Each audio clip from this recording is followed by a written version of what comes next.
wabarakatuh. Nahmaduhu wa nusallimu ala rasulil karim amma ba'du. Hadirin yang dirahmati Allah Subhanahu wa taala.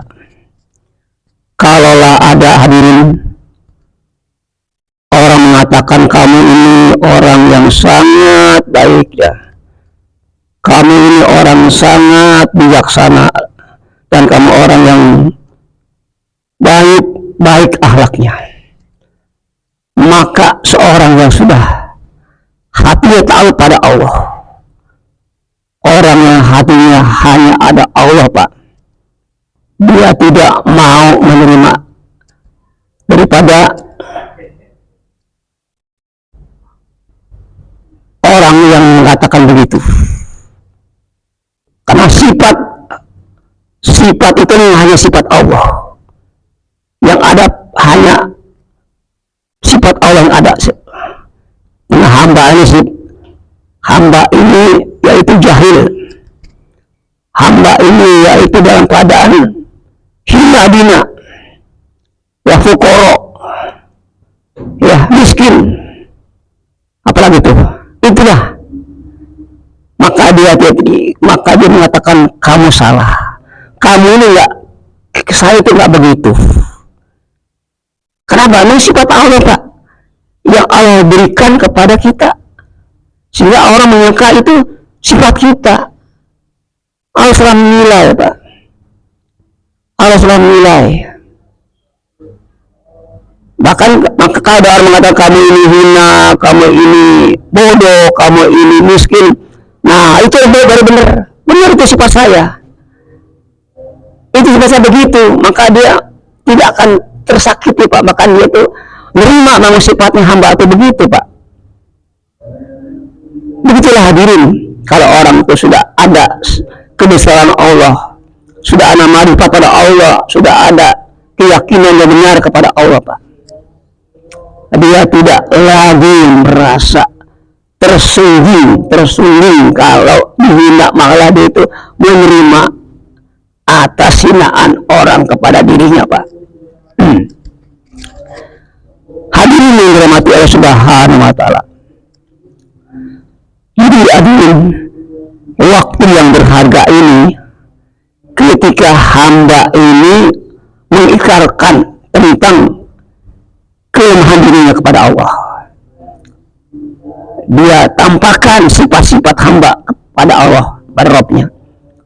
Ya, hamba ini lemah, hamba doib, hamba miskin, hamba jahil.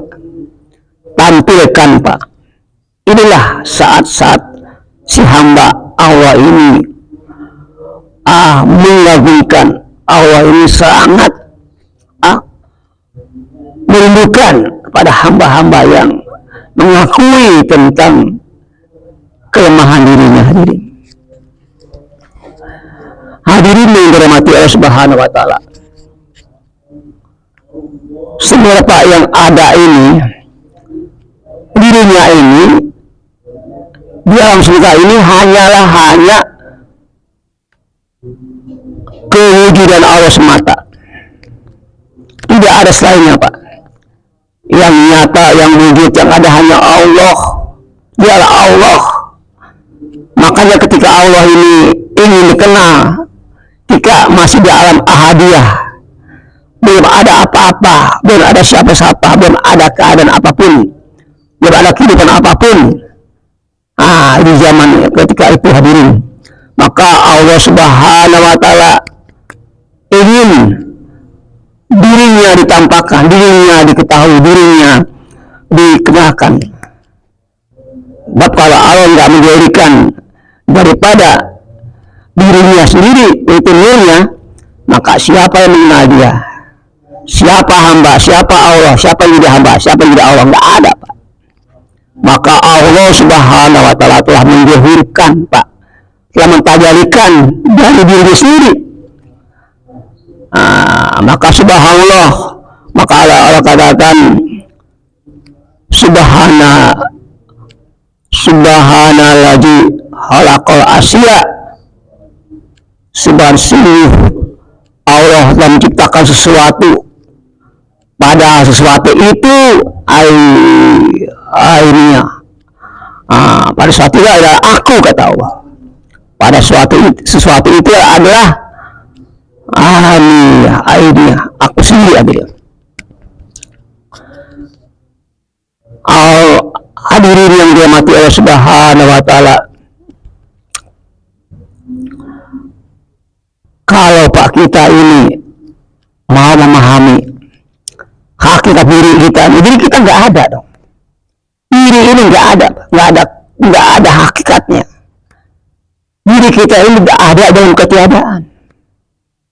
Yang ada la wujud Allah. Yang ada hanya wujudnya Allah. Loh, tapi mengapa kita mengakui kita ada? Kita yang berbuat, kita yang melakukan ini itu. Hadirin inilah kita pahami, Pak. Pahami sepaham-pahamnya. Maka kalau katakan wabi ampusikum apalah tubsirun, dalam diri kamu itu ada kenyataan aku, kata Allah. Kenapa kau nggak pikirkan? Kenapa kau nggak renungkan? Kenapa kau nggak rasakan? Dalam diri kamu itu ada kenyataanku, kata Allah. Inilah orang yang nggak tahu diri, Pak. Nggak mengenal dirinya begitu, Pak. Nggak mengenal dirinya siapa. Kan dikatakan man arafa nafsahu faqad arafa rabbahu. Barang siapa yang dia mengenal akan dirinya, maka dengan sendiri dia akan mengenal kepada penciptanya Allah Subhanahu wa taala, Pak. Kalau dia mengenal akan jati dirinya, jati diri sejatinya, Pak, dia mengenal Allah. Kalau diri itu ada tanda-tanda sifat-sifat Allah yang Allah terapkan dalam sifat ma'aninya, Pak. Apa sifat ma'ani Allah itu? Ada 7, Pak. Apa? Qudrat, iradat, ilmu, hayat, kemudian basor, sami, kalam. Itu semuanya, Pak, punya Allah semuanya. Nggak ada punya insan, nggak ada semua tuh. Makanya insan itu siri, wa insan siri, wa siri sirihu. Insan itu rahasiaku, dan aku rahasianya, kata Allah. Hadirin yang dirahmati Allah Subhanahu wa taala. Ini hadirin, orang yang memahami hakikat dirinya, Pak, indah itu, Pak. Karena semuanya ini, apapun yang terjadi, apapun yang telah terjadi, akan terjadi, baik diri kita, baik diri orang lain, baik diri alam semesta, baik diri semuanya, Pak, ini Allah lah yang mengatur, Allah yang berbuat. Allah khalaqakum wa ma taf'alun.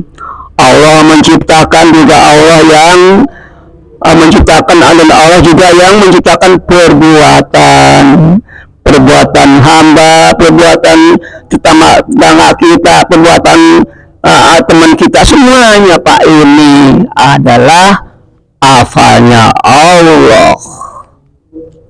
Ini, Pak, yang kita harus dipahami, Pak. Makanya, Pak, hadirin, jangan kita berandai-andai, Pak. Berandai-andai, seandainya saya begini, malah ini berarti sudah memunculkan daripada keraguan ini sifat daripada syaitan. Padahal kita sudah tentukan, Pak, yang akan datang besok, bahkan yang sebelumnya 1 menit pun kita nggak tahu apa yang terjadi, Pak. Semuanya sudah ada tertulis tentang amal-amal yang kita lakukan, Pak, baik yang sekarang, besok lagi, akan datang tahun depan, sudah ada, Pak. Sudah Allah tulis di namanya dalam Lauh Mahfuz, di Baitul Ma'mur, di langit ke-7. Itu data-data semuanya, kejadian alam semesta, manusia, dan semuanya sudah tertulis, Pak, lengkap, Pak. Kapan kita ini jatuh kesandung udah tertulis, kapan kita nikah, hari apa, dengan siapa, udah tertulis. Berapa rezeki kita udah tertulis. Kapan kita mati udah tertulis. Ya, udah tertulis Pak, semuanya udah dalam data-data Pak. Udah semuanya udah dalam daripada ilmunya Allah Subhanahu wa taala. Inilah Pak. Inilah Pak insan tak berdaya. La haula wala quwata illa billah. Billahnya itulah roh kita. Roh kita siapa yang ngatur Pak? Yaitu Robil Ijati. Nah, yang punya roh, yang punya sifat, yang punya daripada zat. Nah, kata Allah, aku bukan nama, aku bukan sifat, karena tapi aku yang punya sifat, aku yang punya zat, dan aku yang punya af'al. Kata itu hadirin yang dirahmati Allah Subhanahu wa taala. Pak, kalau kita tahu sifat kita yang asli ini, ketika kita sendiri di kamar Pak, apa kita buat itu yang buat asli semuanya itu kita, makanya kita mohon pada Allah Pak, mohon pada Allah, kita Pak berdoa, Allahumma la takilni ila nafsi wapa farna ain. Ya Allah, jangan jadikan nafsuku merajaiku walaupun satu detik. Wapa farna ain, jangan sampai menguasaiku walaupun hanya satu detik. Kita doa pada Allah Pak. Bahaya Pak nafsu ini, Masya Allah, bahaya Pak nafsu ini.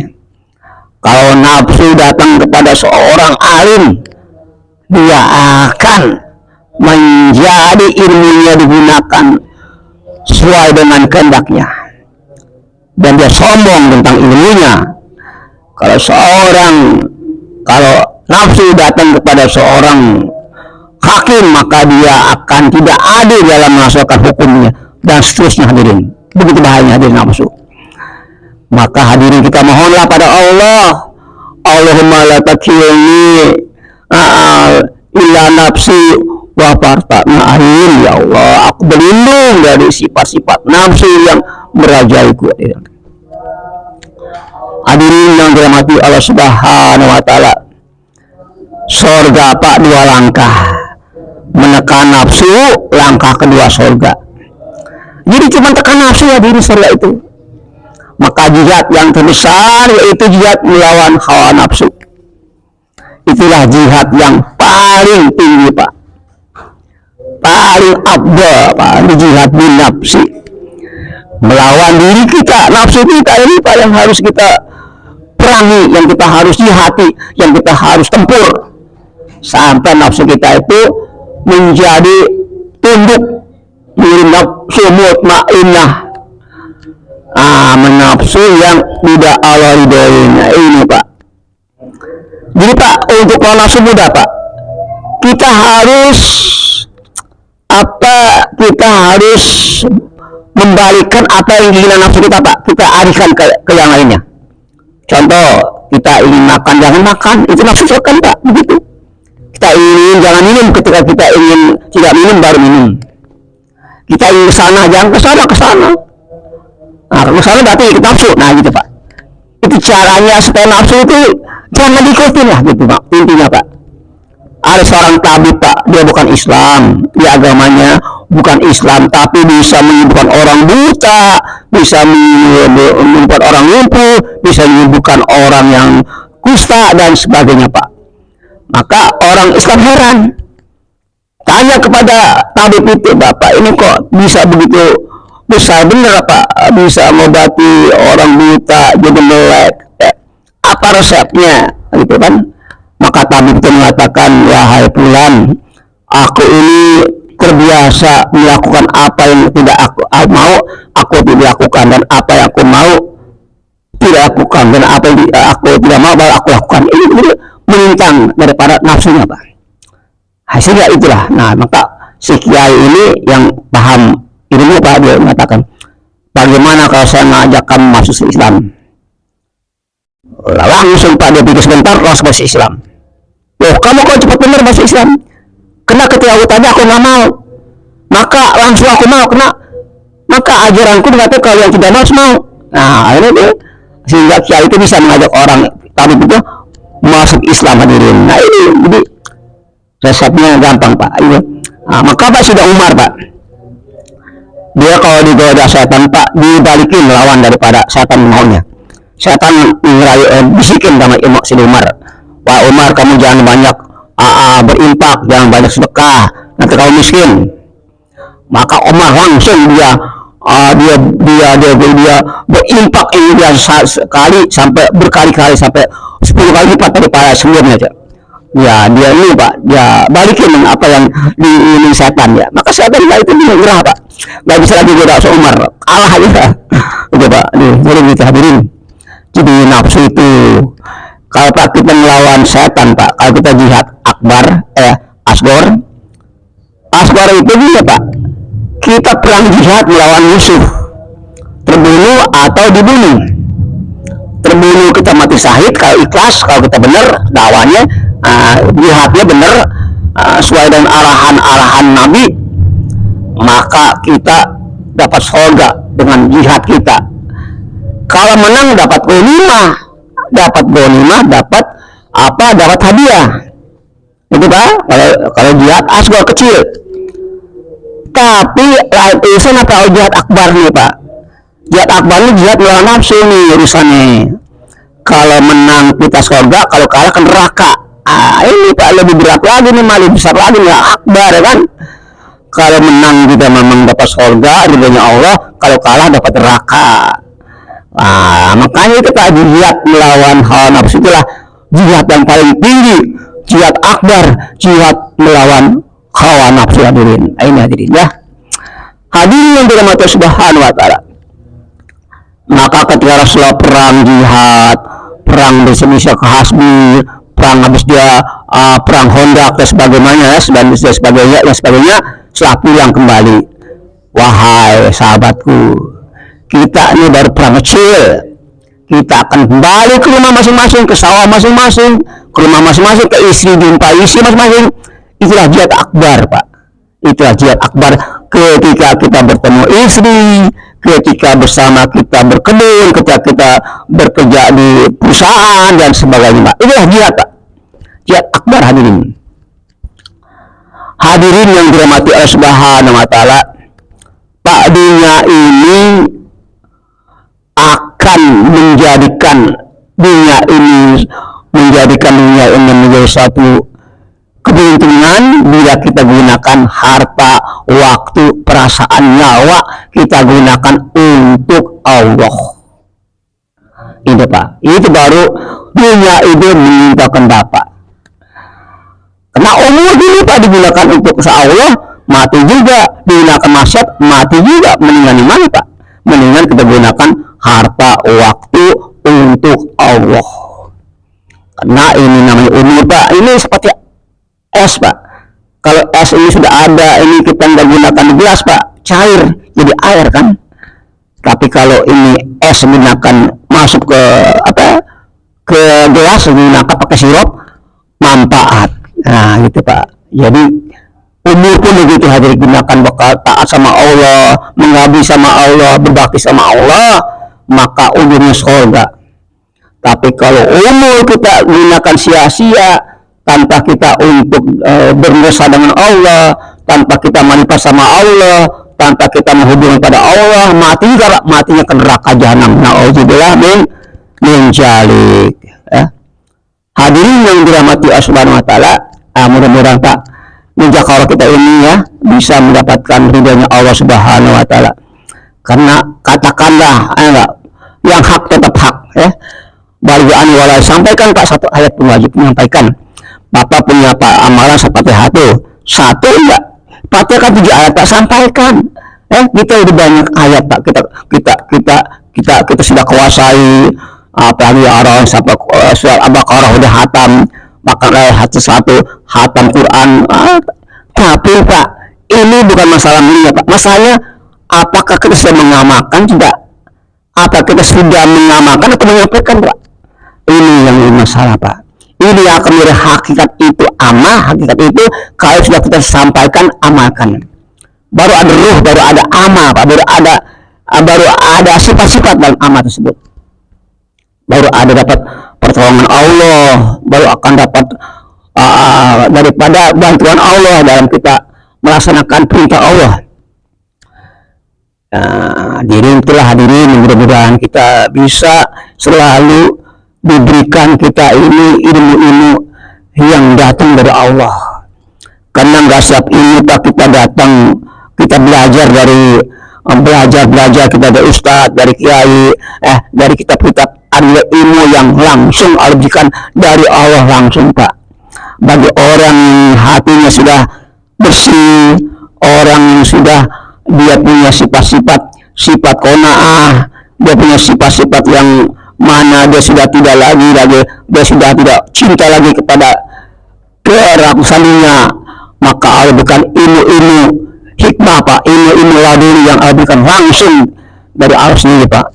Itu orang-orang yang memang layak untuk menerima ilmu-ilmu yang rahasia-rahasia yang datang dari Allah Subhanahu wa Ta'ala. Subhanahu wa bihamdihi, subhanaka wa bihamdika, astaghfiruka wa atubu ilaik. Assalamualaikum warahmatullahi wabarakatuh.